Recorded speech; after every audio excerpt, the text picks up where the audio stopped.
Sir Wicknel havasi kudzora tsvimbo nekuti inini ndabata kumeso. Yes, of course, munozviziva kuti ndiri mukanya, ndiri gudu. Tiri kurohwa. Tiri kurohwa zvekudaro. So Sir Wicknel nezuro vakabuda ivo vachitaura kuti mukomana FRETS donzvo, patience dzako ndadziona, you are very very patient young man.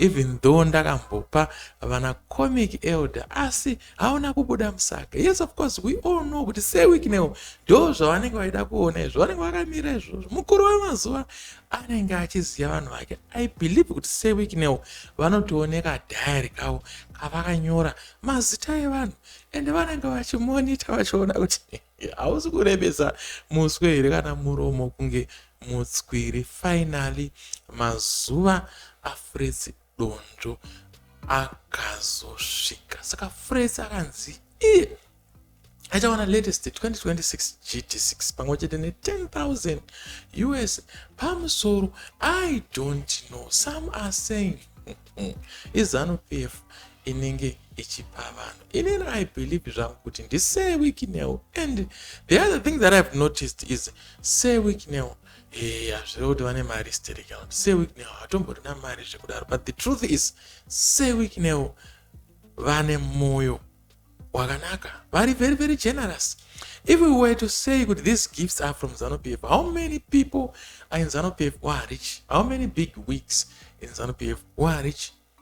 Panama churches, they are not even supporting those churches. But when you look at Sir Wicknel, apostle, kwazara mabhazi, kwazara GT6, my prophets, my chichi.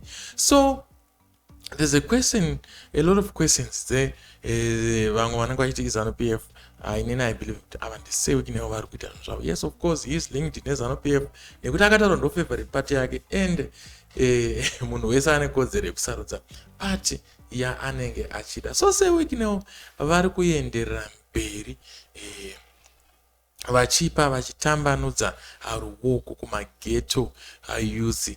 Sekutaura kwavo apa vari kutaura ivo kuti vanogara vachitoshanyira peji remukomana, vachinoona kuti nhasi abura chii, nhasi zvanga zvichimbofamba sei, vachitwasanudza mbavhu dzavo zvavo nekuseka. Yes, laughter is the best medicine. That is what they say pachirungu. So I never thought kuti in Zimbabwe kuchazouya munhu akadai anenge achipa vanhu, achirewada vanhu zvakadaiwo. It's unbelievable. Sometimes I ask myself kuti nyika haisi yakuguma here, because we never saw this coming. Who saw this coming? Tell me. Taura chokwadi kuti wakanga wambozvifunga here kuti zvakadai zvichaitika? Yes, mumakore atikurarama kuti munyika munopiwa vanhu motokari semabhanzi.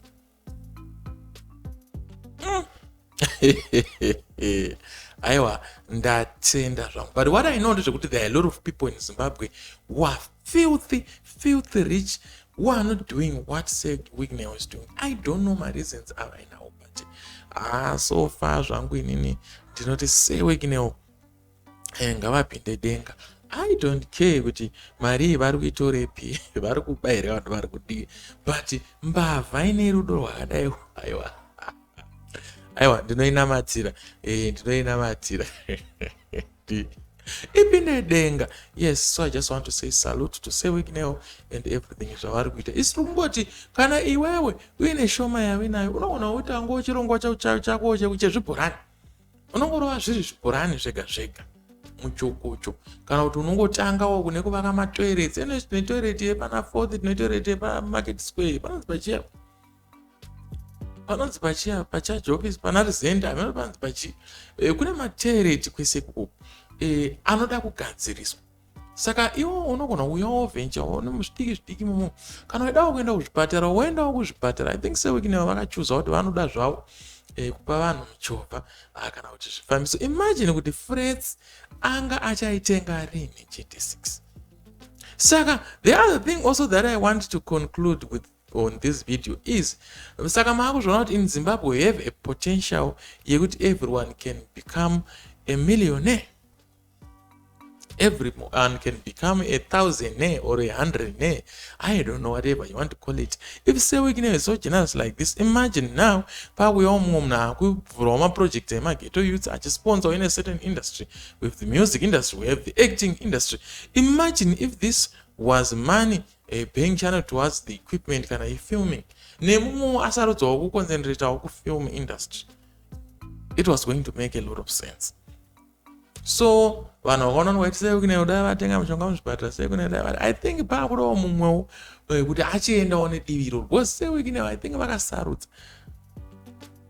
side around and just so we can agree with in Zimbabwe, it's not Sir Wicknel only who is rich. There are a lot of guys who are filthy rich.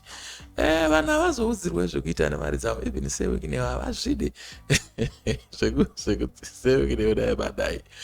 Wicknel I respect that. And one thing that I've come to understood from Sir Wicknel, besides which he's very generous, is Sir Wicknel understands humanity. He understands Ubuntu. He understands guys who have been waiting for a person like this. I don't care in this politics, but at least when I drive, even in politics,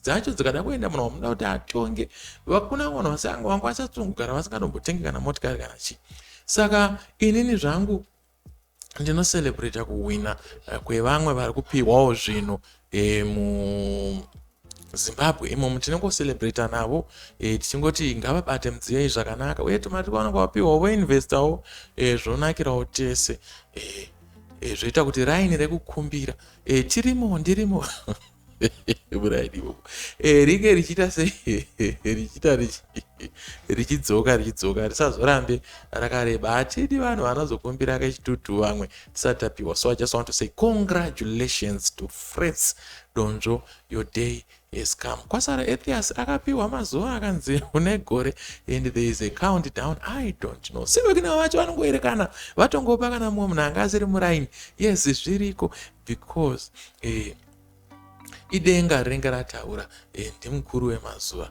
Yes, ndiye anenge atuma Sir Wicknel kutaura kuti Mwari ndo vanenge vachiziva zvavanenge vachiita. Chinhu chega chega chine mwaka, chinhu chega chega chine nguva. So let's celebrate with the brother FRETS Donjo pane zvakawana. So far so good. So guys, I just want to say be patient, keep vigilant. You will be recognized. It's not Sir Wicknel only who is going to be helping people. And I can tell you there are a lot of other bingers out there who are helping vanhu zvekutodaro. And there are a lot of people vakatohelpwa naSir Wicknel vasina kutombobuda pachena kana vasina kutombotaura. Saka tikuti more mbinga, please uplift vamwe vamwe nepamune muchigona tinozvikurudzira izvozvo. So tungoti aiwa ende nayo vision 2030 iyoyo tomboona kuti Mnangagwa vanodeliver here kana zvakamira sei. Kana vakatadza tomotsvaga mumwe kuzano PF iko tomutipo. Aiwa kutandara zvedu guys akusi kuscratchana mafeelings. I know kuti vanhu mune mapato amunosapota akasiyana siyana. Kutandara zvedu tingadiko kungodelaya takamirira kufa. So if you enjoyed this video, why don't you subscribe to my YouTube channel, like and share the video. Don't forget to ring the notification bell so that next time and every time I post a new video, you get to be notified without me banging padora kore kuinbox iwe kana ndauploada. No, we don't like it. Also, endayo ku Facebook page yangu inonse kuri kudopikicha podcast mono follower tinenge tichitandara even kuna TikTok ndiriko. Yes, vana vefu ngatibatanei, ngative nerunyararo munyika. Let's work together. Hanzi nyika inovakwa nesu nekuti tisiwe nawo. Ukaona wanonokerwa kupiwa motikari naSir Wicknel vatsvake